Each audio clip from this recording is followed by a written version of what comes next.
Bonjour, je suis Dr. Shoshana Deaton. Je suis médecin de famille à l'équipe de santé familiale de Clarence Rockland et médecin-chef du centre d'évaluation de COVID de Rockland. Je suis maman de deux filles à l'école élémentaire qui sont maintenant éligibles à recevoir le vaccin COVID. Je cherche à partager avec vous des informations que j'ai trouvées pertinentes, qui ont été partagées par Dr. Kieran Moore à sa présentation du 26 novembre auprès d'un groupe de médecins de famille, ainsi que par un document informatique de l'Université de Waterloo. Je n'ai aucun conflit d'intérêt à déclarer. Je tiens aussi à mentionner que mon seul biais est un respect pour la méthode scientifique. Ce que je présente aujourd'hui est basé sur des données, mais il faut aussi accepter que les choses évoluent. Quelques parents se posent la question, pourquoi faire vacciner mon enfant si la COVID n'est pas sévère chez les jeunes? Effectivement, la plupart des enfants s'en sortiront bien, mais l'impact sur l'assiduité scolaire, leur activité, leur habileté de voyager et les rassemblements avec leurs amis et leurs proches est sévère, et la vaccination représente une façon de s'en sortir. De plus, quand leurs parents ou grands-parents tombent malades avec la COVID, cela les touche. Même si la plupart des enfants ont des symptômes légers, certains vont être hospitalisés.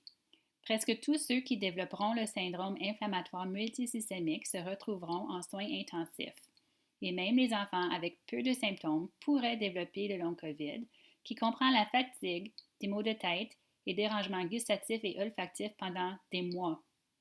Ceci ne dépend pas de la sévérité de la maladie initiale et affecte de 1 à 4 des enfants.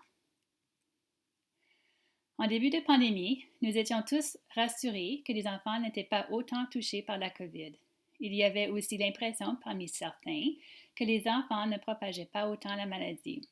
Hélas, avec le variant Delta, nous voyons très bien que les enfants transmettent la COVID de façon efficace.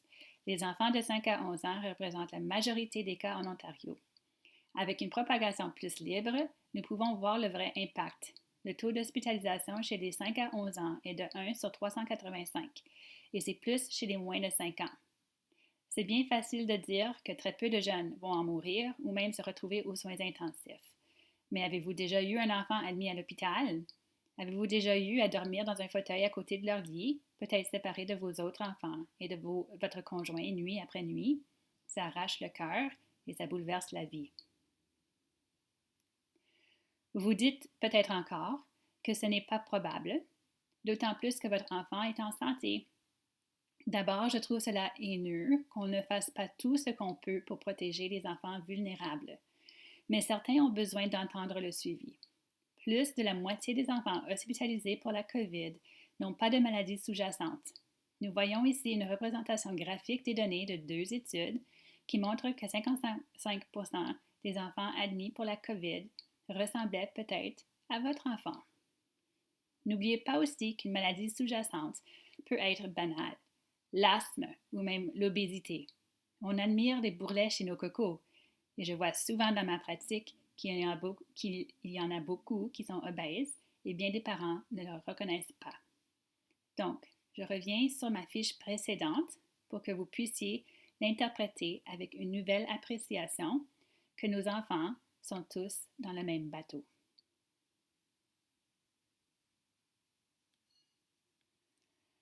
Cela m'amène au vaccin contre la COVID. Maintenant que nous savons pourquoi on veut éviter une infection chez nos enfants, il faut confronter l'hésitation de certains face au vaccin. J'ai entendu de plusieurs parents qui craignaient qu'il y aurait des effets secondaires à long terme, qui ne voulaient pas que leurs enfants expériencent l'inconfort des effets à court terme, qui craignaient un impact sur la fertilité et surtout, la plus grosse crainte était que cela pouvait causer une inflammation du cœur ou une myocardite.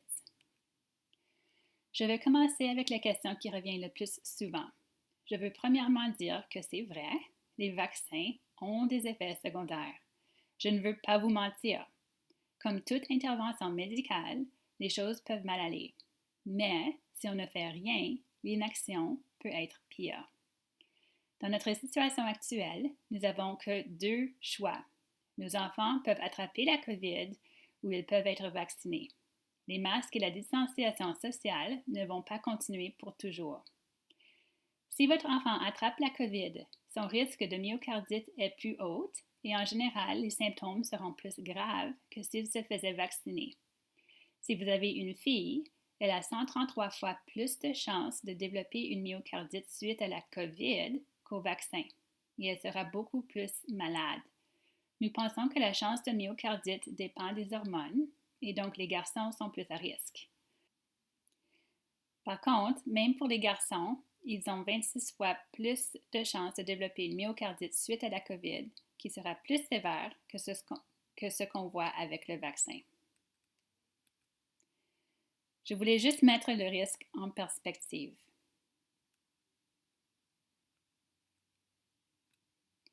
Alex Munter, le président de CHEO, nous donne des données locales. Le nombre total d'enfants et d'ados admis à CHEO depuis le début de la pandémie égale 39. Ceux admis depuis le début de la vaccination chez les plus de 12 ans, 0. Les effets secondaires du vaccin sont semblables aux adultes, mais moins fréquents. On peut avoir des maux de tête, des maux musculaires, de la fièvre et de la douleur locale. Il y a peut-être un peu plus de rougeur chez les enfants, par contre. Ils recevront le tiers de la dose adulte. Ce n'est pas nécessaire d'attendre leur anniversaire de 12 ans, s'ils ont 11 ans maintenant, pour qu'ils reçoivent une plus grande dose. Le tiers est plus que suffisant, qu'importe la taille de l'enfant. Ma fille fait 5 pieds 4 et je suis très à l'aise avec la protection qu'elle va avoir. De plus, tous les enfants nés en 2016 ou avant peuvent recevoir le vaccin sans attendre leur anniversaire de 5 ans. Dès le 1er janvier, les enfants nés en 2015 pourront recevoir le vaccin. Donc, tous les enfants, à partir de la maternelle, peuvent et devraient être vaccinés avec 2 vaccins par le mois de mars. L'écart entre les 2 doses est de 8 semaines parce que cela va donner une protection plus soutenue et possiblement moins de risque de myocardite, quoique le risque de ceci demeure très rare. Il est important de savoir qu'aucun vaccin connu donne des effets secondaires qui sortent après 2 à 3 mois. Les enfants suivis par les études pour le vaccin COVID ont dépassé ce seuil et rien de plus n'a été déclaré. Près de 3 millions d'enfants américains ont reçu leur première dose et il n'y a pas eu d'effet secondaire, qui était inconnu jusqu'à présent. Le taux d'anaphylaxie ou d'allergie sévère est rare et est près de 1 sur 100 000. Le vaccin COVID n'a aucun impact sur la fertilité. Il ne peut pas changer l'ADN. Il y a eu des rapports qu'il peut faire fluctuer le cycle menstruel au cours de 1 à 2 cycles. Ceci n'est pas dangereux et nous rappelle le rôle que l'endomètre peut jouer dans la réponse immunitaire. Pour les mamans hésitantes qui écoutent, il y a eu des centaines de milliers de femmes qui ont reçu le vaccin et qui ont été suivies, et il n'y a aucune évidence de plus d'instances de fausses couches, de morts-nés ou de complications, mais si elles attrapent la COVID, les femmes enceintes peuvent se retrouver 10 fois plus souvent que d'autres aux soins intensifs et ont 2 fois plus de chances d'avoir un mort-né. Je me répète, mais c'est important de comprendre que la COVID est très contagieuse et que si vous ne faites pas vacciner vos enfants, ils vont l'attraper. La plupart des enfants seront exposés d'ici 1 an et la COVID peut avoir des effets sérieux pour tous, pas juste les enfants avec les maladies sous-jacentes. Donc, je vous encourage tous de faire vacciner vos enfants dès que possible. Merci.